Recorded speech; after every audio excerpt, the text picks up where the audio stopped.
بسم اللہ الرحمن الرحیم۔ یہ چار انبیاء کرام کون سے ہیں اور اللہ تبارک و تعالیٰ نے انہیں کیوں زندہ رکھا ہوا ہے؟ ان تمام تر سوالات کے جواب قرآن و حدیث کی روشنی میں آج کی اس ویڈیو میں آپ کو دیے جائیں گے۔ ناظرین گرامی، آج سے کروڑوں سال پہلے اللہ تبارک و تعالیٰ نے اس کائنات کو تخلیق فرمایا اور پھر حضرت آدم علیہ السلام کے ذریعے اس کائنات کے اندر انسانی زندگی کی بنیاد رکھی، اور پھر اللہ تبارک و تعالیٰ نے اس دنیا میں انسانوں کی رشد و ہدایت کے لیے تقریباً 1,24,000 پیغمبر بھیجے، اور ان میں سے اپنے پیارے حبیب حضرت محمد صلی اللہ علیہ وآلہ وسلم پر نبوت کا دروازہ بند کر دیا، اور اب قیامت تک کوئی بھی نبی اس دنیا میں تشریف نہیں لائے گا۔ لیکن اللہ تبارک و تعالیٰ نے ان چار انبیاء کو کس لیے آج تک زندہ رکھا ہے، اور یہ چار کون سے انبیاء کرام ہیں، اور یہ نبی کب تک زندہ رہیں گے؟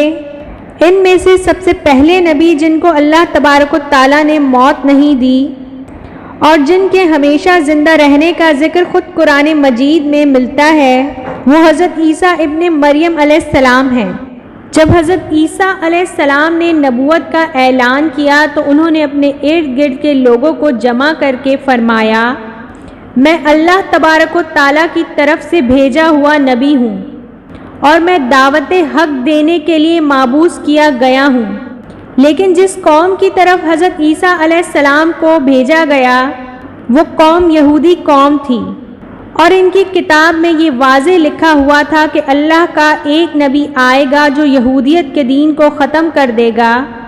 اسی ڈر کی وجہ سے یہودیوں نے حضرت عیسیٰ علیہ السلام کو قتل کرنے کا منصوبہ بنایا کہ اگر حضرت عیسیٰ علیہ السلام زندہ رہے تو ان کا دین ختم کر دیں گے۔ حضرت عیسیٰ علیہ السلام کی دین حق کی دعوت دینے پر ان میں سے صرف 12 سے 16 لوگ ہی ایمان لائے، اور کہا کہ ہم اللہ تبارک و تعالیٰ کی وحدانیت پر ایمان لاتے ہیں اور یقین کرتے ہیں کہ آپ ہماری بخشش کا ذریعہ بنیں گے۔ ان خوش قسمت لوگوں کے علاوہ باقی اپنی ضد پر ڈٹے رہے، لہٰذا جب انہوں نے دیکھا کہ یہ چند لوگ ایمان لائے ہیں، اگر اسی طرح حضرت عیسیٰ علیہ السلام پر اور لوگ ایمان لاتے رہے تو ان کا دین ہمیشہ کے لیے ختم ہو جائے گا۔ چنانچہ انہوں نے اس ڈر سے اپنے قبیلے کے ایک شخص جس کا نام توتیا نوس تھا، حضرت عیسیٰ علیہ السلام کو قتل کرنے کے لیے بھیج دیا۔ ادھر جب توتیا نوس حضرت عیسیٰ علیہ السلام کے قتل کے ارادے سے جا رہا تھا تو اللہ تبارک و تعالیٰ نے اپنے فرشتے کو حکم دیا کہ جاؤ اور حضرت عیسیٰ علیہ السلام کو آسمان کی طرف اٹھا لاؤ۔ وہ فرشتہ اللہ تبارک و تعالیٰ کے حکم کی تعمیل کرتے ہوئے حضرت عیسیٰ علیہ السلام کو آسمانوں کی طرف لے گیا۔ جب آپ علیہ السلام آسمان پر پہنچے تو آپ علیہ السلام کی ملاقات آپ کی والدہ حضرت بی بی مریم علیہ السلام سے ہوئی۔ اس وقت آپ کی والدہ نے آپ کو گلے لگا کر پیار کیا تو حضرت عیسیٰ علیہ السلام نے فرمایا، اے اماں جان، اب ہماری ملاقات روز قیامت ہی ہوگی۔ اگر یہودی آپ کے گھر کے باہر کھڑے ہو کر اس شخص کا انتظار کر رہے تھے جس شخص کو ان لوگوں نے حضرت عیسیٰ علیہ السلام کے قتل کے لیے بھیجا تھا۔ جب کافی دیر گزر گئی لیکن وہ شخص واپس نہ آیا تو اس وقت تمام یہودیوں نے حضرت عیسیٰ علیہ السلام کے گھر جانے کا فیصلہ کیا کہ دیکھیں آخر ماجرا کیا ہے۔ تو انہوں نے وہاں ایک شخص کو پایا جس کا چہرہ حضرت عیسیٰ علیہ السلام کے جیسا تھا۔ انہوں نے اس شخص کو قتل کر دیا، اور قتل کرنے کے بعد انہوں نے دیکھا کہ یہ چہرہ تو حضرت عیسیٰ علیہ السلام کے جیسا ہے، اور یہ شخص تو توتیا نوس ہے جس کو ہم نے حضرت عیسیٰ علیہ السلام کو قتل کرنے بھیجا تھا۔ یہ دیکھ کر تمام یہودی پریشان ہو گئے اور دو گروہوں میں تقسیم ہو گئے اور لڑنے جھگڑنے لگے۔ اس لڑائی کے اندر بہت سارے یہودی مارے گئے۔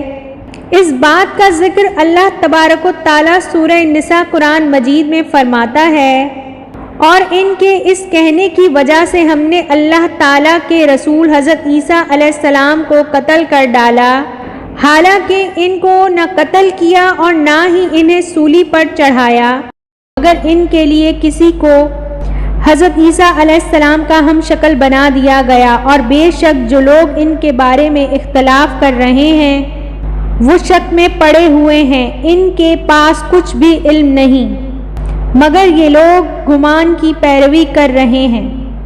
بلکہ اللہ تبارک و تعالیٰ نے حضرت عیسیٰ علیہ السلام کو آسمانوں کی طرف اٹھا لیا تھا، اور یقیناً وہ قتل نہیں کیے گئے، اور اللہ تعالیٰ غالب حکمت والا ہے۔ حدیث نبوی صلی اللہ علیہ وآلہ وسلم ہے کہ حضرت عیسیٰ علیہ السلام قیامت سے پہلے زمین پر تشریف لائیں گے۔ حضرت عیسیٰ علیہ السلام اس صلیب کو توڑیں گے اور دجال کے فتنے کو جڑ سے ختم کریں گے۔ آپ علیہ السلام 60 سال تک زندہ رہیں گے اور اللہ تبارک و تعالیٰ کے دین کو عام کریں گے۔ محترم ناظرین، اب بات کرتے ہیں دوسرے نبی کی جن کو اللہ تبارک و تعالیٰ نے زندگی عطا فرمائی ہوئی ہے، وہ حضرت خضر علیہ السلام ہیں۔ حضرت خضر علیہ السلام ظاہری طور پر اس وقت دنیا میں تشریف لائیں گے جب دجال دنیا کے اندر ظاہر ہو چکا ہوگا، فتنہ فساد پھیلا رہا ہوگا۔ اس وقت حضرت خضر علیہ السلام اللہ تبارک و تعالیٰ کے دین کا حکم دیں گے۔ حضرت خضر علیہ السلام کا ذکر مبارک قرآن مجید میں بھی موجود ہے۔ ایک روایت میں آتا ہے کہ محمد صلی اللہ علیہ وآلہ وسلم نے صحابہ کرام کو بتایا کہ حضرت خضر علیہ السلام ایک نیک بادشاہ کے بیٹے تھے اور وہ انہیں اپنی بادشاہت سے نوازنا چاہتے تھے، لیکن حضرت خضر علیہ السلام کو دنیا کی بادشاہت پسند نہ تھی۔ حضرت خضر علیہ السلام نے اپنے والد کی سلطنت کا جانشین بننے سے انکار کر دیا اور وہ اپنے والد سے ناراض ہو کر جنگلوں کی طرف چلے گئے۔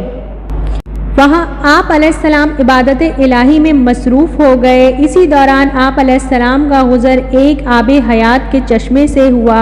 اس چشمے سے پانی پی کر آپ علیہ السلام تا حیات زندہ رہنے میں کامیاب ہو گئے، اور آپ علیہ السلام کی تا حیات زندگی کا ذکر کافی روایات میں ملتا ہے۔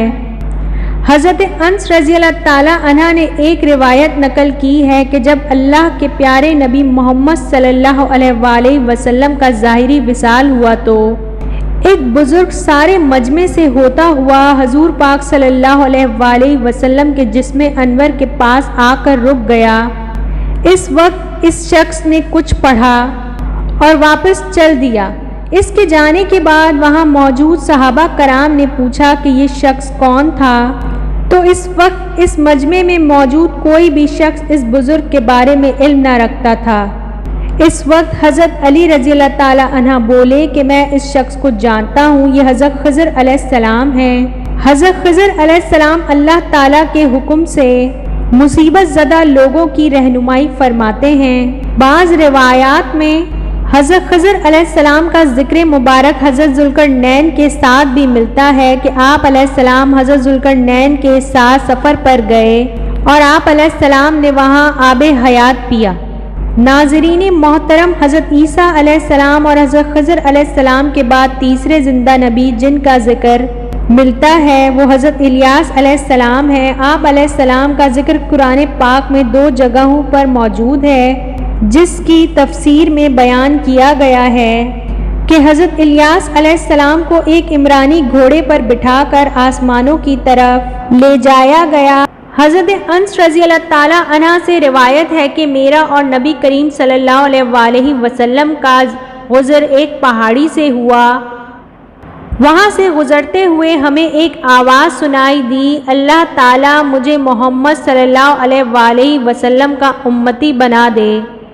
اور یہ الفاظ سنتے ہی اللہ کے نبی محمد صلی اللہ علیہ وآلہ وسلم نے مجھے یہ حکم دیا کہ انس رضی اللہ تعالیٰ عنہ اس آواز کا پتہ لگاؤ، یہ کون ہے؟ حضرت انس رضی اللہ تعالیٰ عنہ بیان فرماتے ہیں کہ جب میں اس پہاڑی کے اندر گیا، ایک سفید پوش بزرگ اللہ تعالیٰ کی عبادت میں مشغول تھے۔ جب انہوں نے مجھے دیکھا اور کہا، اے بندے تو محمد صلی اللہ علیہ وآلہ وسلم کا صحابی ہے؟ اس وقت حضرت انس رضی اللہ تعالیٰ عنہ نے جواب دیا، جی ہاں، محمد صلی اللہ علیہ وآلہ وسلم کو میرا سلام دینا اور محمد صلی اللہ علیہ وآلہ وسلم کی بارگاہ میں عرض کرنا کہ حضرت الیاس علیہ السلام سرکار دو عالم محمد صلی اللہ علیہ وآلہ وسلم سے ملنا چاہتے ہیں۔ میں نے آ کر حضرت الیاس علیہ السلام کا پیغام حضور پاک صلی اللہ علیہ وآلہ وسلم کی خدمت میں پیش کیا تو حضور پاک صلی اللہ علیہ وآلہ وسلم میرے ساتھ وہاں چلے گئے۔ جب ہم وہاں پہنچے تو حضرت الیاس علیہ السلام کے پاس حضور پاک صلی اللہ علیہ وآلہ وسلم کافی دیر تک بیٹھے رہے اور وہ دونوں آپس میں باتیں کرتے رہے، اور پھر اللہ تعالیٰ کی طرف سے ان پر آسمان سے کھانا نازل ہوا تو حضرت محمد صلی اللہ علیہ وآلہ وسلم نے مجھے بھی پاس بلا لیا اور ہم تینوں نے مل کر کھانا کھایا۔ جب کھانا ختم ہوا تو میں نے دیکھا کہ آسمان سے ایک سفید پرندہ آ رہا ہے۔ وہ پرندہ حضرت الیاس علیہ السلام کے پاس آیا۔ حضرت الیاس علیہ السلام اس پرندے پر سوار ہو کر آسمانوں کی طرف چلے گئے۔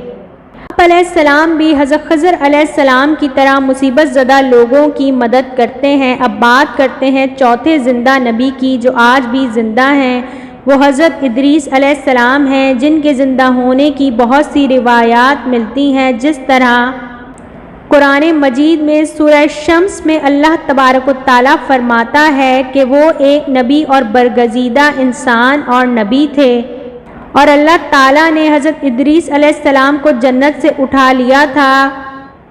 شب معراج کی رات چوتھے آسمان پر حضرت محمد صلی اللہ علیہ وآلہ وسلم سے حضرت ادریس علیہ السلام کی ملاقات ہوئی تھی۔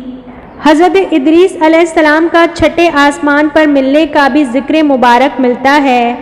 آپ علیہ السلام سیر و سیاحت کے ساتھ ساتھ اللہ تعالیٰ کے ذکر میں مشغول رہا کرتے تھے۔ آپ علیہ السلام درزی کا کام کیا کرتے تھے۔ کپڑے سیتے ہوئے آپ علیہ السلام اللہ تبارک و تعالیٰ کے ذکر میں مشغول رہتے تھے۔ آپ علیہ السلام کپڑے سیتے جاتے اور اللہ تبارک و تعالیٰ کا ذکر بلند کرتے چلے جاتے۔ جب شام ہوتی تو آپ علیہ السلام کی نیکیاں بے تحاشا ہو جاتی۔ زمین پر رہنے والے تمام انسانوں سے زیادہ نیکیاں حضرت ادریس علیہ السلام کی ہوتیں، اور آپ کی نیکیاں اللہ تبارک و تعالیٰ کے ہاں شمار ہو جاتیں۔ حضرت ادریس علیہ السلام کو زندہ آسمانوں کی طرف اٹھا لیا گیا تھا۔ ایک دفعہ ملک الموت حضرت ادریس علیہ السلام کی خدمت میں حاضر ہوئے تو آپ علیہ السلام نے کہا آپ کو موت کا ذائقہ چکھنا ہے، اور پھر اللہ تبارک و تعالیٰ کے حکم سے آپ کو دوبارہ زندہ کر دیا گیا۔ آپ نے فرشتے سے درخواست کی کہ میں دوزخ کو دیکھنا چاہتا ہوں۔ پھر آپ کو دوزخ میں لے جایا گیا اور وہاں کی سیر کرائی گئی۔